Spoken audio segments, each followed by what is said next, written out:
Welcome to Clear Minds. When I first got sober, I was terrified, not of withdrawals or social pressure, but of being painfully bored for the rest of my life. I genuinely thought all the fun was over, and for a little while, I wasn't wrong. But what I found on the other side of that boredom was a life more vibrant than I could have ever imagined. That boredom you feel at the beginning, it's real. In early recovery, our brains are literally healing. Our dopamine levels are out of whack, so everyday things can feel flat. That feeling isn't just a drag, it's a risk. When deep boredom mixes with isolation, it creates the perfect storm for cravings. I remember the silence of all that free time being so loud. But realizing that boredom was just a temporary stage, a sign of healing, was the first step to getting through it. So, the first thing I had to do was build some defenses. My best defense was structure. I know structure sounds boring, but it's what makes your nights and weekends feel like your own time again. Instead of a desert you have to survive. I started by replacing the rituals around drinking.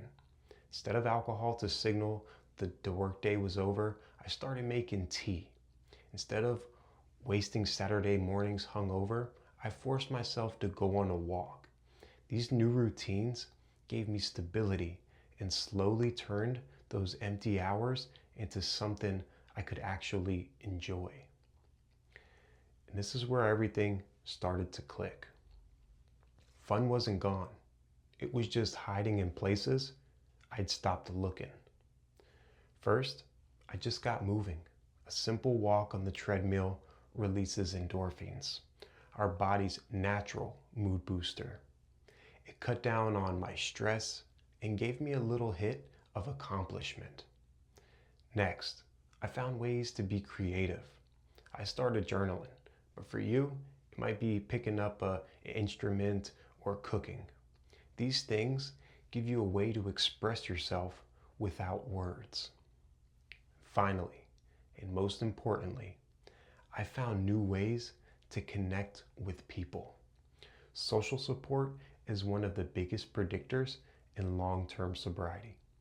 I checked out support groups with people who just got it and went to game nights with friends who were cool with my new lifestyle. Here's the real secret. Being consistent is way more important than having immediate fun. The first time I went on a hike, it wasn't magical, but I just kept showing up. With a little practice, these new things started to feel genuinely rewarding. Sobriety stopped feeling like a cage and started to feel like freedom. The joy of waking up without a hangover, the peace of just being present with people I love, that became my new high. This journey is different for everyone. So I have a question for you. What's one fun thing you've discovered or rediscovered in sobriety? Drop it in the comments below. Let's build a list of ideas for anyone that's feeling stuck. And hey, if this resonated with you, subscribe for more on how to build a life you don't need to escape from. That idea that a sober life is boring is one of the biggest lies that we're told. It's not about giving up fun. It's about finding out what real fun even is. It's about building a life so full of connection and purpose that you don't need to numb just to get through it. That initial boredom, it's just a doorway. If you can walk through it, the world on the other side is anything but boring.